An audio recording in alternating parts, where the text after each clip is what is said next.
All right, Shalom, Shalom. Call Halayim La, Yahweh, Bahasham, Yahweh Shai, Bahasham, Rakah HaKodash. Double honors to the apostles and to the elders of Great Millstone that rule and teach well. Much peace, love, and salutations to the hopeful elect that are pushing this word in truth and sincerity of heart. Shalom. This is the brother Batak back again through the spirit with another lesson, the Lord willing. This lesson be edifying. Um, as you can see, I have on the online etymology dictionary the word populism. And this is a new word that I just learned about recently. I was looking up some things and I stumbled across this word, and I wanted to do a video on it because, as I read more into this word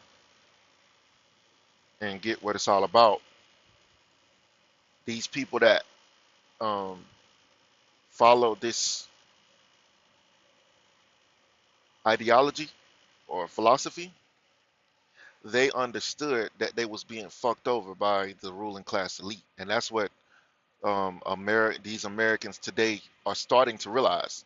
They are starting to realize that you know the governments and big corporations are really controlling and ruling and controlling everything and dictating everything through capitalism. So basically, the American people are being disregarded and screwed over by the government, by big corporations, and the ruling elite. And this ideology or philosophy, I was reading up on it. I typed in the chat, can you describe the simple meaning of populism and give examples in history? And Lord willing, I'm going to bring out a few precepts to show you how the rich are privately, are set against the poor, and they always constantly want to get advantage over the poor, you know, because that's what's going on. It's rich versus the poor. The ruling elite, the banking families, the 13 families that control everything, they harboring all the wealth to themselves, and then they'll put their puppet up there, Klaus Schwab, to tell you, oh look, you're gonna own nothing and be happy. You're gonna get a universal based income. You know, meanwhile they're hoarding all of the wealth unto themselves, and you don't have no power. You won't have no authority. You won't own any land. You won't own anything. Everything that you get will be issued to you. You know, universal basic income. I already mentioned that. You know, most likely rationing of food. If you ever watched the movie 1984, it showed you that. It showed you that um, the ruling party had all of the power and had all of the control over the people, and the people literally didn't have anything. So, all right, this is the simple meaning of populism. It says populism is a political approach that says the ordinary people are being ignored or betrayed by powerful elites. And that's what's going on now. But the mass population are not aware of this game that's being played. You're basically being stripped of everything. You technically don't really own anything. You got to pay for everything. You got to pay for lights. You got to pay for water. And if Esau could, he'll carbon tax you. So what is going on? The wicked are gaining more and more power and control over the people. And if they had it their way, you wouldn't own shit. You wouldn't have a car. You wouldn't nothing would belong to you. And that's the system that we're heading towards. And that's why America needs to be destroyed, because way of this whole capitalist system is unjust. Esau is gaining all of the control through his capitalism. He's gaining more control. An example of that is Vanguard, BlackRock, these corporations that own everything. and they got their hands in everything. So when you look up the word capitalism, capitalism is an economic system where private individuals or businesses, rather than the government, own and control property, resources, and companies.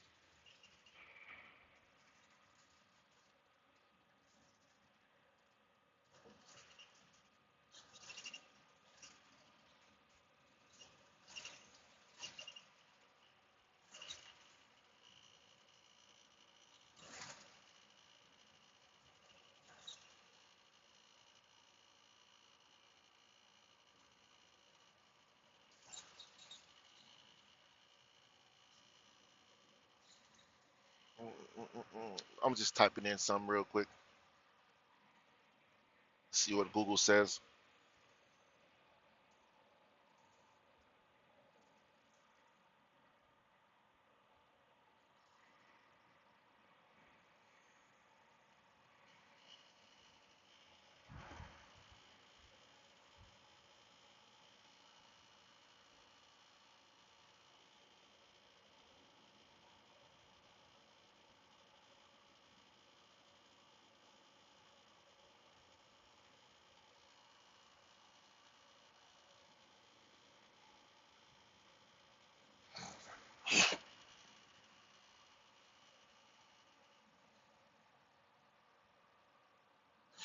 All right, I'm gonna just read this last bulletin. It says BlackRock continues to operate as a central entity in capital markets, navigating the changing landscape of the 21st century capitalism. So basically, um, BlackRock and Vanguard, they are examples of capitalism. BlackRock is the world's largest asset manager, holding roughly 10 trillion in assets as of 2025, making it a foundational for-profit pillar of global capitalist finance. See,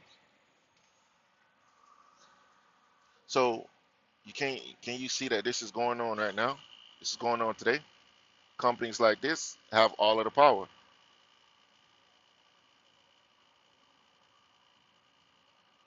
have all of the power, and the American people are no or are not waking up to this. All right, let's read some more. The ordinary people are being ignored or betrayed by powerful elites, and politics should give back power to the people. It divides society into two groups: the people, ordinary citizens; the elite, politicians, wealthy individuals, institutions, media, etc.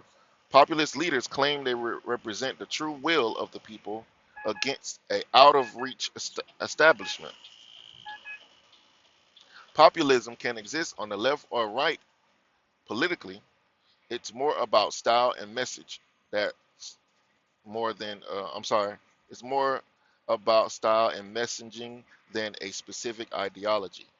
Historical examples of populism: the U.S. Populist Party, 1890s, also called the People's Party, represented farmers, working class Americans, argued that banks, railroads, and big businesses had too much power, and that's what you see now. They own all of the land. You're literally gonna um you're not able to really technically own your land. You may have be buying a house, but the land you have to pay taxes on it because ultimately it doesn't belong to you.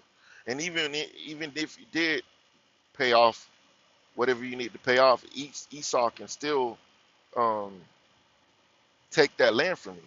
So Esau has established a system where it only benefits the rich, and the poor gets left behind, or unpaid, don't have true wealth. You can never get ahead because the rich are getting richer by screwing over the poor, and the poor are getting poorer. So this whole system is just unrighteous. And groups like the Populist Party of the 1890s, they was seeing this. And today Americans are starting to see that they're being screwed. but it's nothing you could do about it. It says wanted economic reforms like regulating corporations. This this is where the term populism originally became widely used. Going down to Donald Trump, 2016, it says campaigned against the the political establishment, criticized elites, media, and global institutions, framed himself as representing forgotten Americans, and that's exactly what Trump was basically like he had a populism. He was basically a populist. That's what he pretended to be in order to win over the minds of the people. So I'm gonna go down to key factors. It says key features, not key factors, key features of populism. Populist movements often use simple, direct language, emphasize us versus them, criticize established institutions, focus on strong, charismatic leadership. Important note: populism itself isn't automatically democratic or authoritarian. It can expand political participation or weaken institutions and checks and balances. It depends on how it's used. Because there was an example, Benito Mussolini rose to power claiming to restore national pride, framed himself as the voice of the people against weak politicians. His movement became fascist and authoritarian. This shows populism can move in authoritarian directions. So basically, that man totally seizing all power to himself. So I'm gonna go get some precepts. Sirach, the 13 chapters. This is why America must be destroyed, because even under um, certain laws in the in the Bible, it benefited the people. You know,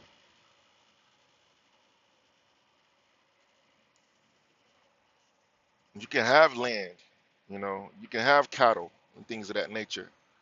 And Esau's created a society where you can't really technically have a land. You can have a land. You don't truly own it though, because he can seize it at any moment.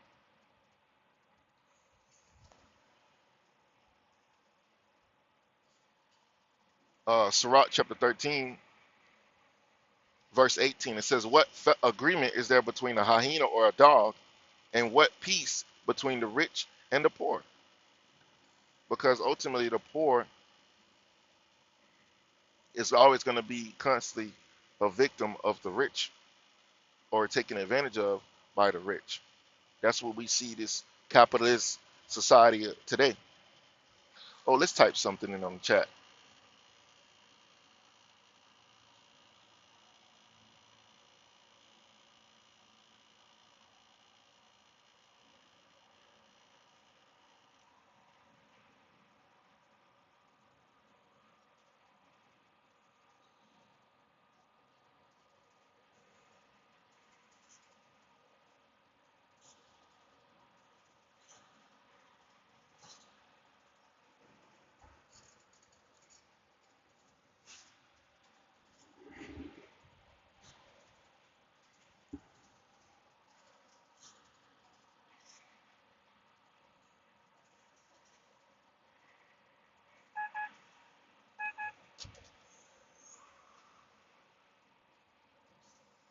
All right.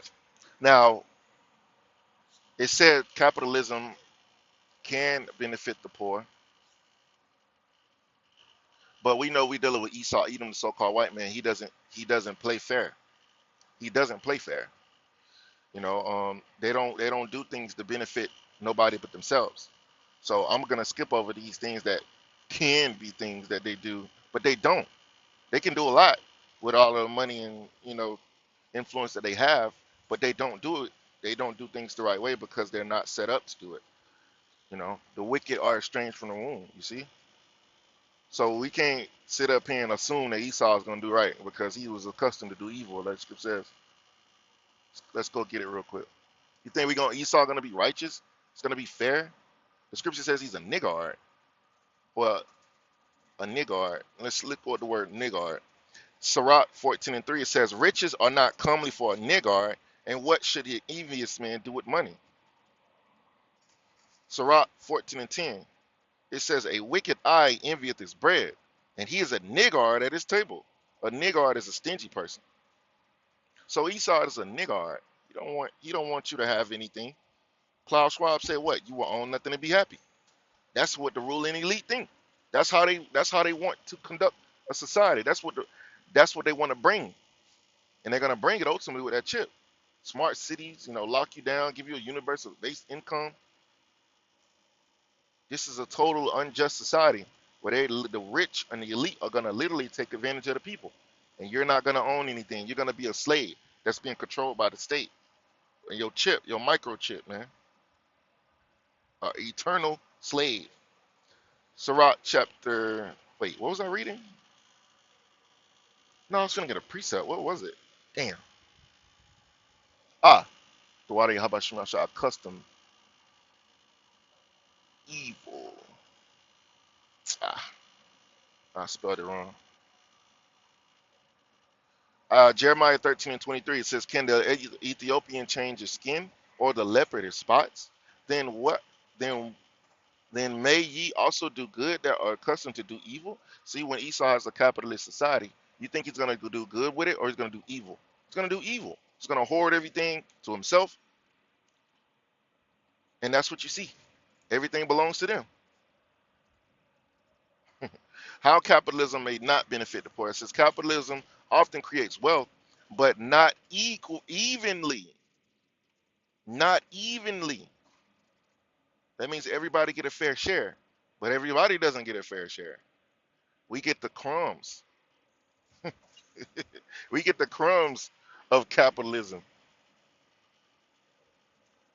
It says the rich can become much richer, while the poor may struggle if wages stagnate. Wages are stagnating right now, man. Everything is going up but your wages. Costs, housing, healthcare rise faster than income, and that is happening now. You can go on here and try to buy a house. The house is hundreds of thousands of dollars. You got to get a loan. You got to get a take out a loan, basically a mortgage, just to get that. You can't. And the interest rates are high. It's basically hard for you to get ahead if the costs are going up, but the wages are not going up. The amount of money that you're bringing home every day or every week or every month, every 2 weeks, it's not increasing. But the prices of everything is increasing. So that means you got to work more, you got to get more money, you got to work more jobs to get more money just so you can stay ahead. It says a lack of safety nets. If there were if there are weak social programs, poor people may lack health care, education may be unequal, economic downturns can hit hardest at the bottom. Pure or unregulated capitalism can leave vulnerable groups exposed. Power imbalances. Large corporations can gain influence over wages, politics, markets. This can sometimes limit fair competition and worker bargaining power. What history shows? Modern, most modern wealthy countries today are not purely capitalist. They combine market economies with government regulation and social programs. Example: the U.S. more market driven, Sweden, Sweden capitalist economy, strong welfare state. Both are capitalist but structured differently.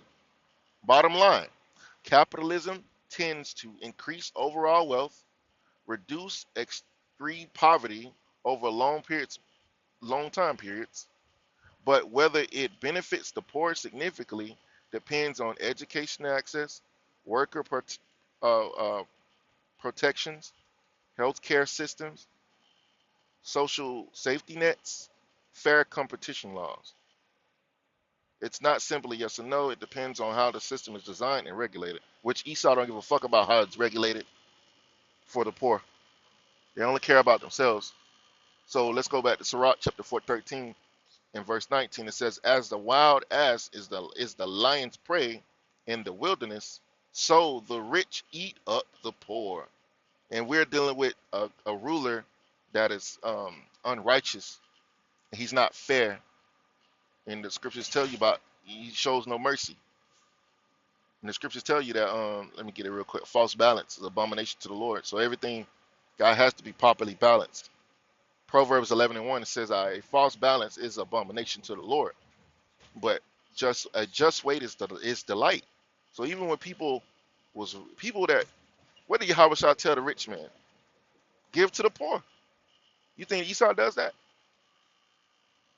You think Esau gives a fuck about the poor? And I'm doing this lesson to show you that the unfairness of this society, and why this place is going to be destroyed, because it literally eats up the poor. Sirach chapter 13, verse 20, it says, "As the proud hate humility, so doth the rich abhor the poor." See, and looking at the society as a whole, this place is going to be destroyed. These unrighteous ways of things being done are going to be done away with, man. It says, "A rich man beginning to fall is held up of his friends, but a poor man being down is thrust away by his friends." So I really wanted to get. I thought there was some more in here. So the basically the poor class are being taken advantage of, and a lot of those the poor are mainly Israelites, so-called Negroes, Latinos, and Native Americans, and even their own people as well. Their own people are being screwed over by the elite as well. So we're steering towards a society where the elites, the international bankers are gonna own everything. They're gonna own all the property, own all of it. They're gonna control every single thing, and they're gonna put a chip in you and make you an eternal slave under their system. You know, where you can't do anything unless you have the chip, and everything is regulated and controlled by them. Which the word government means mind control. So they're literally gonna have control over everything. So at least those people was in their right minds to know that they was being screwed over, by the elite. And the same thing is going now. The scriptures speak about there's nothing new under the sun. Esau's been doing this for a very long time.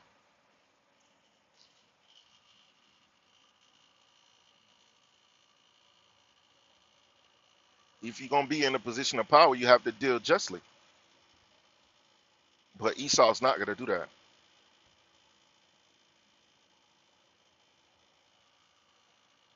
So Job chapter 21, verse 7, it says, "Wherefore do the wicked live, become old, yea, are mighty in power? Their seed is established in their sight with them, and their offspring before their eyes." So we see that now. The wicked, they live, they become old, and yeah, they are mighty in power. They got old money, and your governments are bought and paid for. So they're literally puppets. The governments are puppets controlled by the elite, man. The elite bankers. Verse 9 says, "Their houses are safe from fear, neither is the rod of the Most High upon them." See, because it's their time right now, you know. But their time is coming to an end. This is their control. This is their empire. This is their kingdom. But it's ultimately coming to an end. Wicked,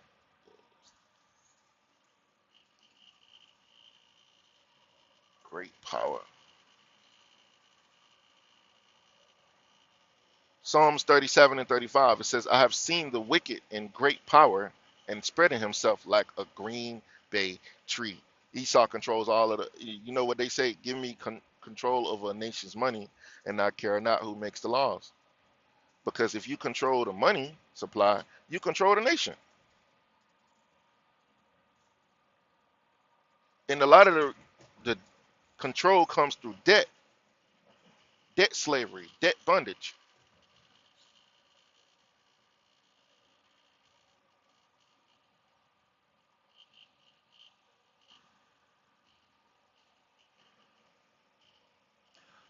Debt slavery, also called debt bondage, is when a person is forced to work to repay a debt, but the debt is structured so they can't realistically pay it off. It becomes a form of slavery because the person cannot leave. The debt keeps growing, interest, fees, added charges. The work is forced or unfair. Sometimes the debt even passes to children.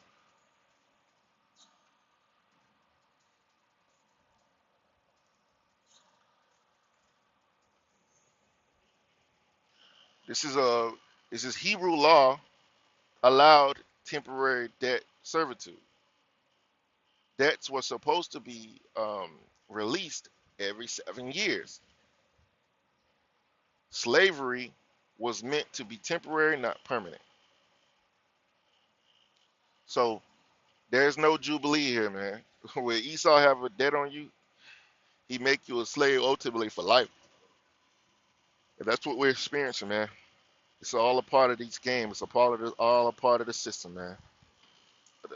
A pit that we cannot literally get out of. So populism is a very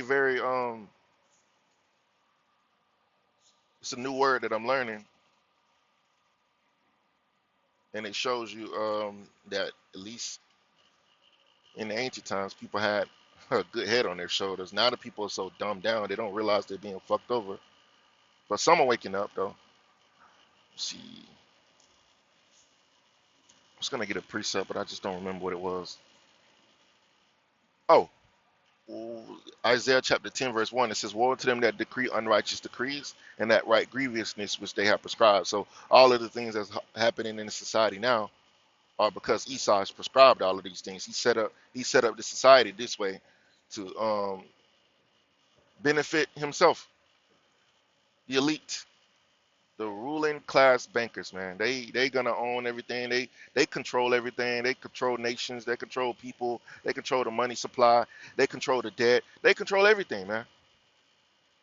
And the people are always gonna be on the shitty end of the stick, and that's why America needs to be destroyed, because it's just not a fair. It's not, it's a false balance. It's not a just weight. The Lord don't like the way things are being done. And on top of that, this place is fucking wicked. So, this is another reason why America's gonna be destroyed, and it's mostly because of how Jacob Jacob is treated. Because mostly the poor makes up is Jacob makes up the poor. Israel, we're the ones that suffer the most because of this capitalist society that don't benefit us.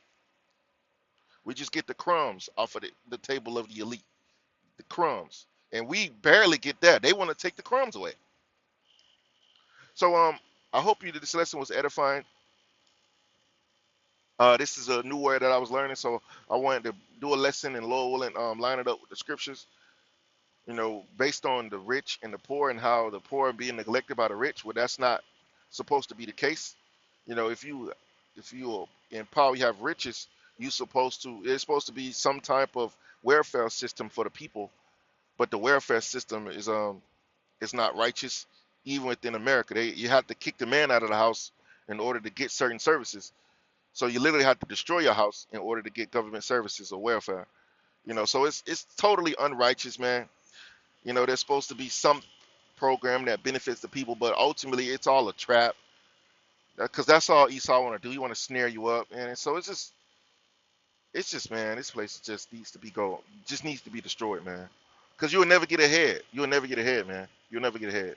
Not with Esau in power. So, because he's not gonna do righteousness, he's gonna do evil. He's gonna do wickedness. So, Lord willing, this quick lesson was edifying. Hope you learned something. I hope this lesson was edifying. I hope this word is you learn something from this lesson. So with that, I'm gonna close it out by giving all praises and the glory to Yahweh, Bahasham, Yahweh Shai, Bahasham, Rakaha Kodash, double honors to the apostles and to the elders, great millstone who rule teach well.